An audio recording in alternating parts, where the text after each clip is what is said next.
whether or not this tax would include online purchases. But you're in a position where you're taxing a consumer over and over and over again and have the potential to actually generate or wind up paying more tax than you would out of your paycheck. What do you say to those detractors that say that is the issue with that fair tax plan? Well, actually, every single tax bracket would pay less taxes under a fair tax than under the current income tax system. This sales tax also includes FICA taxes. So everybody who gets a paycheck has to pay 7.65% of that $1 into their Medicare and Social Security taxes, as do their employers. So that's 15.3% right there. So you're talking about over half of the sales tax that is considered under the fair tax is included right there. Now here's another one. We have compliance costs here in the United States of America for income tax with corporations and with individuals coming up closer to $1 trillion. So that's another 4 or 5 percentage points probably in that sales tax. These costs always get passed on to the end user anyway. Let's think about it. If you have a FICA tax, your FICA tax that you have to pay, or if your business, your bosses have to pay that FICA tax, they're going to pass it on to the end user no matter what, because they don't want to lose money.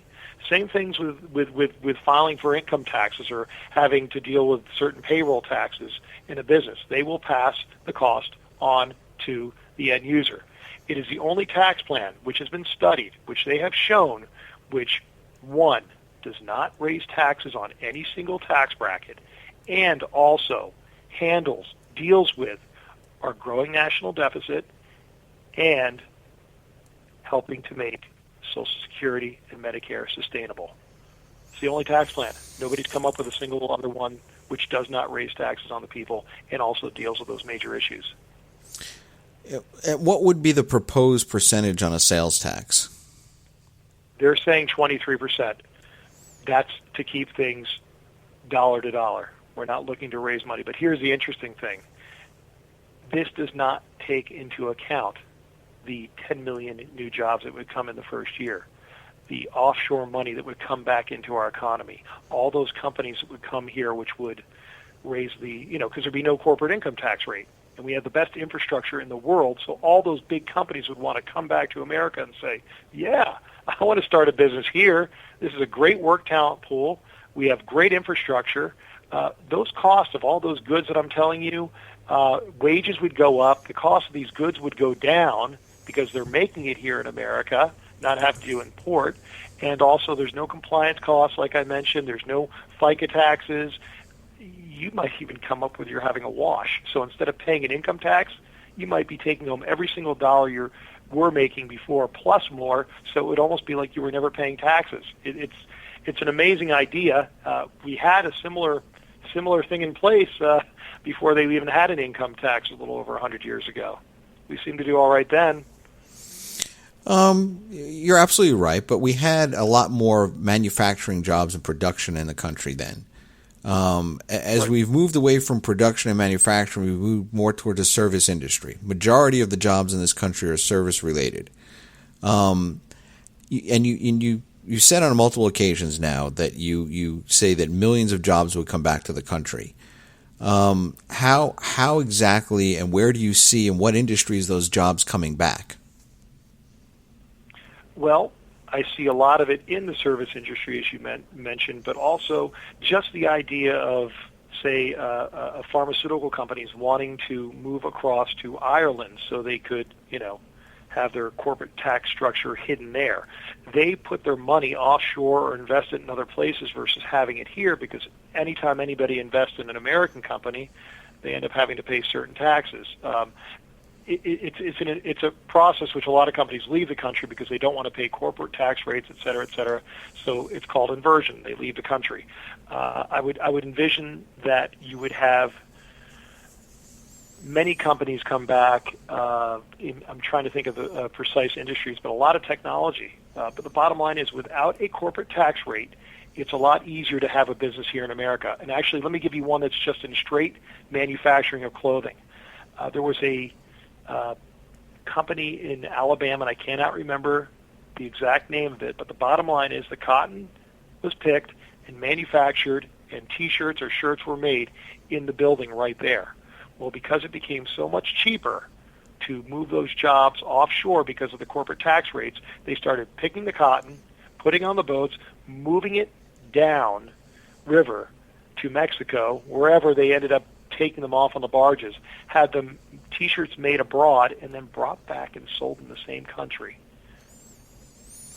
If you don't have a corporate tax rate, because you are passing those bucks down to the end user, and if you're not penalized for investing here in America, you're much more likely to bring the jobs back here and have jobs here. I do think estimated 10 million jobs. That's all. No, I do agree with you that the corporate tax rates has a lot to do with why many companies have left, and that a lot of the trade partnerships that have been created around the world allowed jobs to leave. But I think also labor costs and labor laws were a good part of it as well. You talk a lot about, too, on your website about deregulation of the business industry. Can you tell us a little bit more about that? Precisely in what area are you talking about? With regards to the fair tax? You talk about small businesses, and you being a small business owner yourself. I know that industries, both small and large, are regulated by the federal government to a great degree. Right. What would you propose, and what areas would you deregulate to help job growth? Well, I guess there's three areas that I'm thinking of right off the bat. 3 or 4 or 5, actually. They keep tacking on my head as you mention this. Me as a small businessman, a couple things that have hurt me. For one, the XM Bank. The XM Bank is just a banking industry which allows opportunities for importing and exporting goods for larger companies, but it gives no benefit for a smaller company. I haven't liked the fact of federal government getting involved in business too much at all. Obama investing in Solyndra and other companies. Well, why does that business get an investment but not me? One of my competitors in this race for the United States Senate actually took federal Obama stimulus money, which I consider very insulting for anybody to run as a conservative and actually do that. I think that's completely wrong. We talk about this on larger levels with trade agreements, which I don't necessarily agree with, some of them. Compliance. We have the EPA, which puts great restrictions on many of the businesses and mines here in Arizona.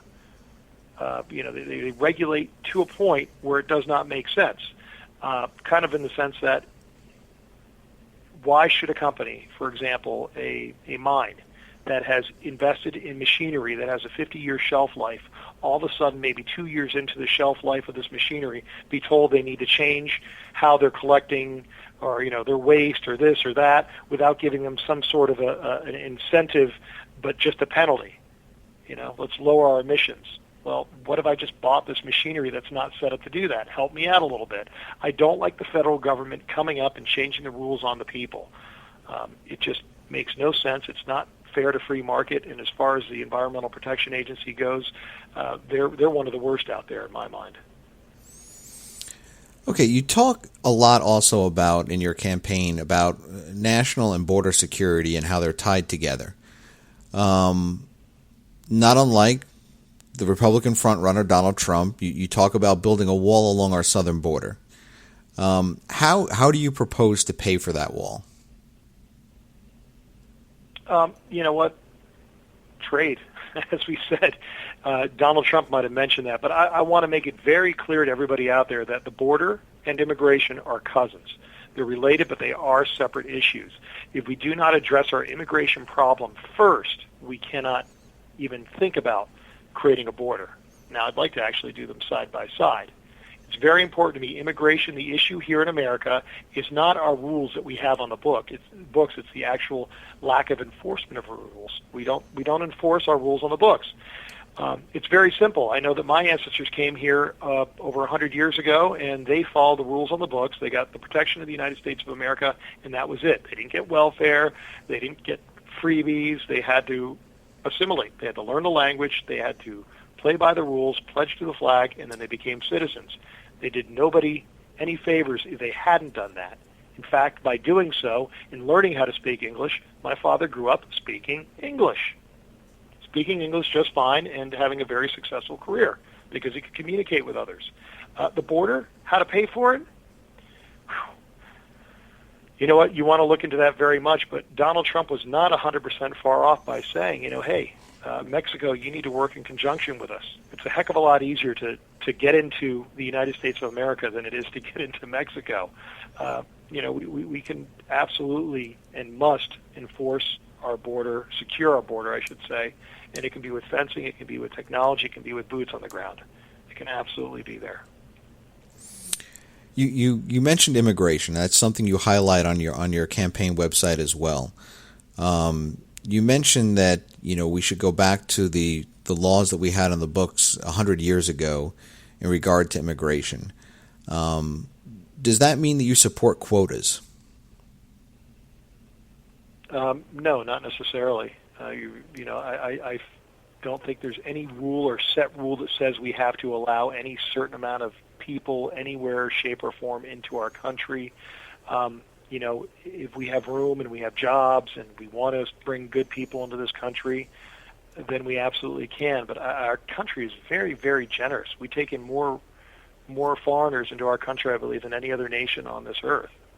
So it's just that we have a wonderful product, so to speak, so people want to be here, and I get that. But we need to be very considerate first. My number one job as a United States Senator will be to make sure that the people of the United States of America are protected. And if that means we have a tremendously high unemployment rate, then we really need to consider who we're bringing into this country without looking after our own people first. So, opening up a free market is obviously the best way to do this. Having a great tax rate here in this country is a great way to entice businesses to be here and also to increase the work wages. But how we allow in, for example, with the HB1 and HB2 visas, for that example, I'd really need to see an astronomically low unemployment rate before I would consider, those visas being offered.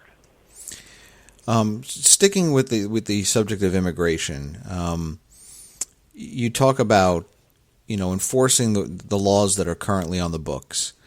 Is it safe to say then you do not support a pathway to citizenship for those illegal aliens that are currently in the country? Absolutely. They've broken the law. It's as simple as that. And many are pulling from our welfare system. Now, let me make this very clear. Who I blame for this, the most so, is our federal government by not enforcing our rules on the books. Because listen, if I were living in another country and life was not good for me and I saw America as a great opportunity, I'd want to go there. And if somebody told me, or if I found out that, I can get in there real easily and the penalties are non-existent and the benefits are great if I get there, then I might just go. I wouldn't want to wait a year, especially if I felt that I was starving or I wanted to help my family and there were no repercussions for doing it incorrectly. I also want my fellow Americans to understand that it shouldn't be the burden on them to enforce this. It's the federal government's job, and part of it is protection, because with all the good people that are breaking the law that are coming here, there are also some bad people that are very bad who are breaking the law and that are out and outright criminals. Not just people that came here incorrectly and stayed here. But how to do this, how to simply do this, actually, Thomas, is to enforce these rules on the books, is to, enforce the rules on the books, and instead of having the taxpayer deal with having to get rid of people that are here incorrectly or illegally, is to penalize the businesses that are hiring illegals. Penalize them. If you penalize them, I believe that the people that are here illegally will not be able to find work, and then they'll have to leave, right? That's a fair assessment, but I would argue that many of the businesses that hire illegal immigrants are small businesses, those that benefit from paying illegal immigrants off the books, so to speak. So in essence, you would be hurting small businesses. Well, in essence, they're breaking the law right now, and they're not paying. It's not that people aren't paying into the system. So, no, I don't think all small businesses have to hire, or any of them have to hire somebody who's here illegally. they're here illegally. I mean, the business is